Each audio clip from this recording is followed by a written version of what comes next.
From my home state of Louisiana, Representative Clay Higgins, the only no vote. And when we read why Representative Higgins voted no, you would swear you were listening to Professor Toto. He said, I have been a principled, you hear that word principle? Some of us stand on the principles of this great republic.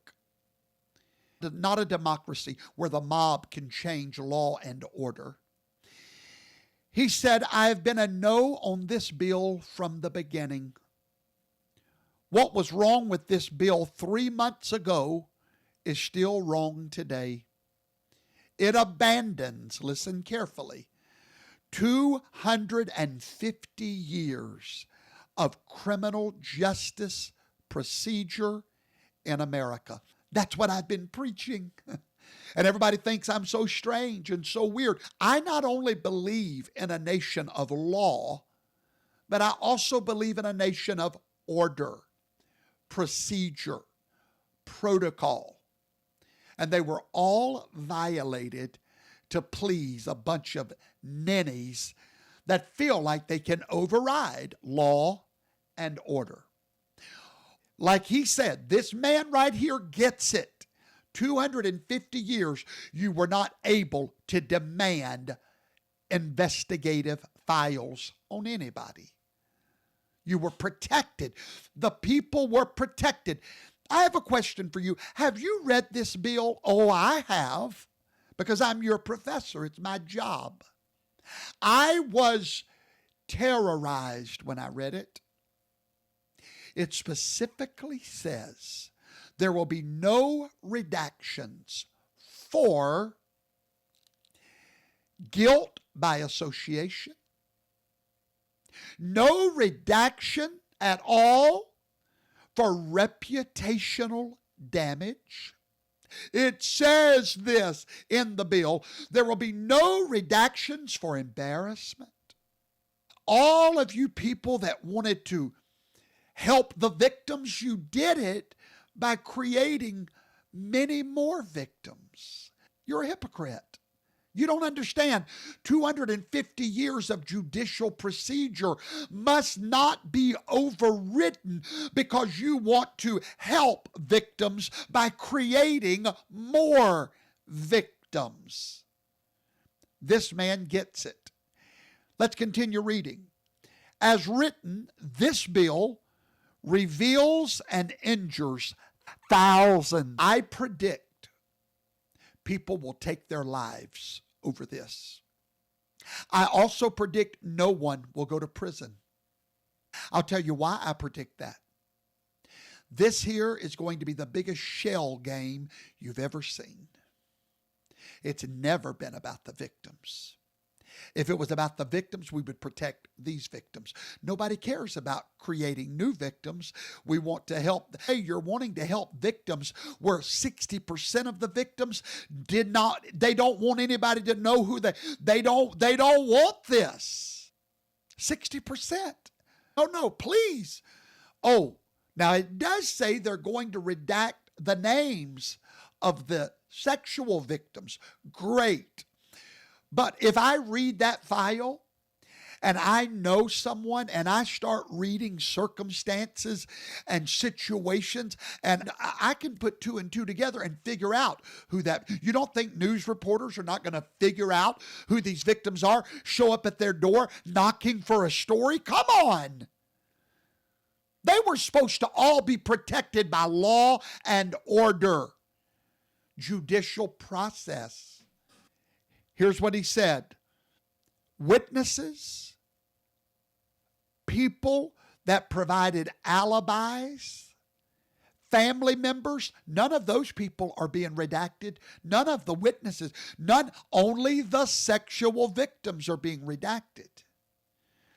If enacted in its current form, this type of broad reveal of criminal investigative files released to a rabid media will absolutely result in innocent people being hurt.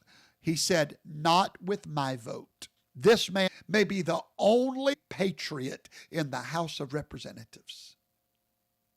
He stood alone. That's how I feel.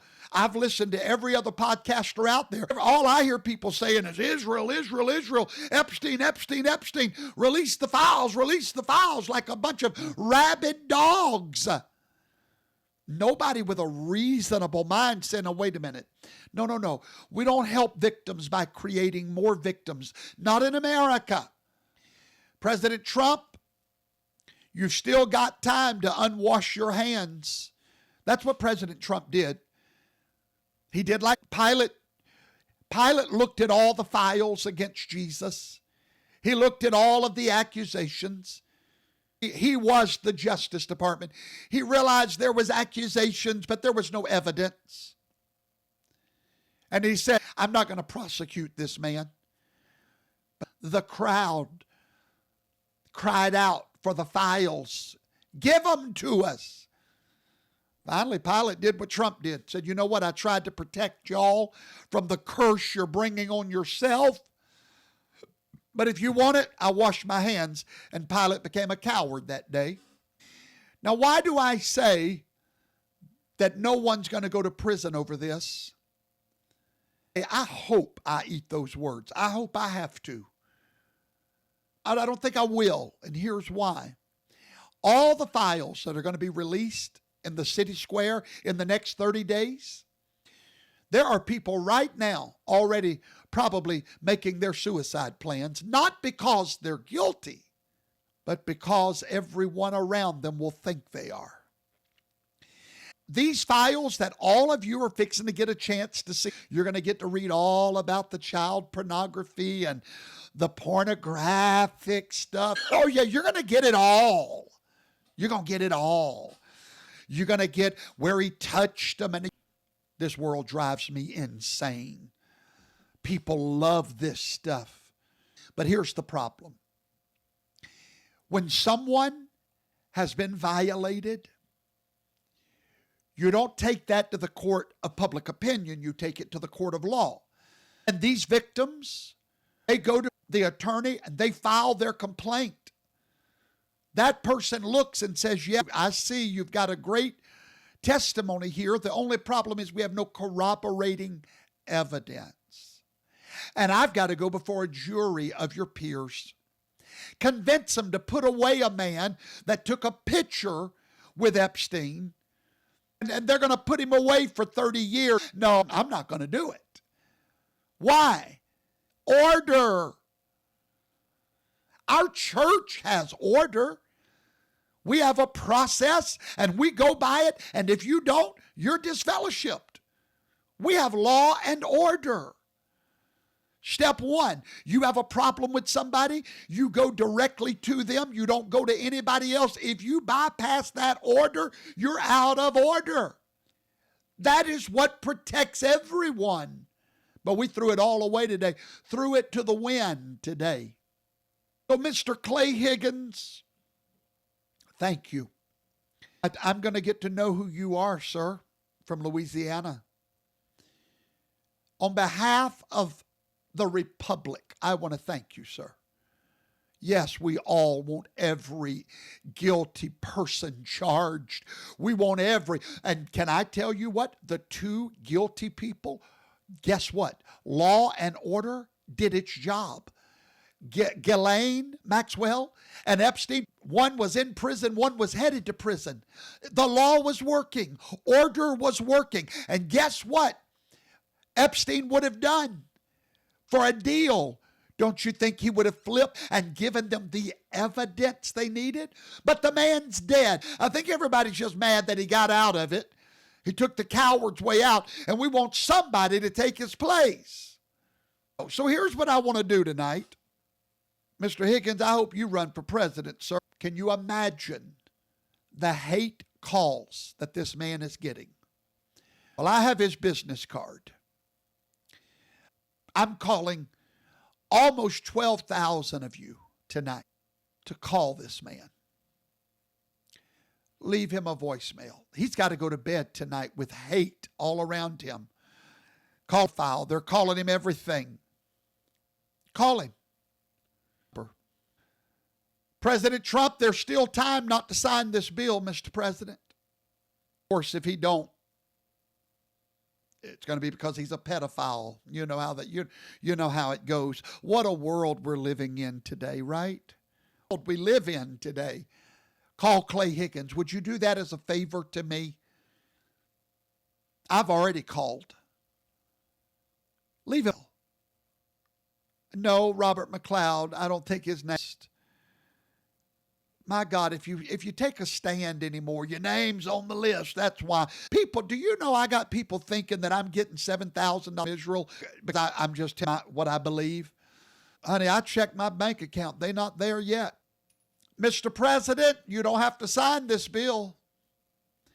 Would you, please, let him hear those voices that say, hey, there's still a few of us that believe in the republic, the rule of law and order, you for maintaining decorum and protocol. Elizabeth Brody, you're a true patriot. Elizabeth Brody said, I will call him. Thank you, Elizabeth. And I know. All right. So anyway, that. Now, there's something else I need to do tonight. I need to deal with one of the biggest lies going all over the interweb. I'm fixing to destroy a lie. I'm going to give you the ammunition you need. Misty plans to call. Thank you, Misty. D said he is calling. Shelley Rose is calling. Barbara, Old Moonstones is going to call. Shelley Rose is calling. All, thank you all. Deborah Betts is going to call. Now, let me just say, I don't believe the House would have voted for this if President Trump wouldn't have told them to. I'm giving grace to President Trump because nobody wants to be accused of pedophilia. I'm giving grace because I don't know what I would have done. I would hope I would have stood up for the Republic. He's going to call. Woodstock is calling. Jeffrey Dube is calling. Colleen Gregory just called and left a message. Thank you, Colleen Gregory. Betty Morgan's calling. Thank you, Betty. Thank you. Gino Young is calling. Melissa for the Mitten is calling. Ramir calling. Old Moonstones is calling. P. Cross is calling. Mother Dorothy Simmons is sending a thank you card. Now there's a great idea. Bob Tabor said we called. Thank you, Bob Tabor.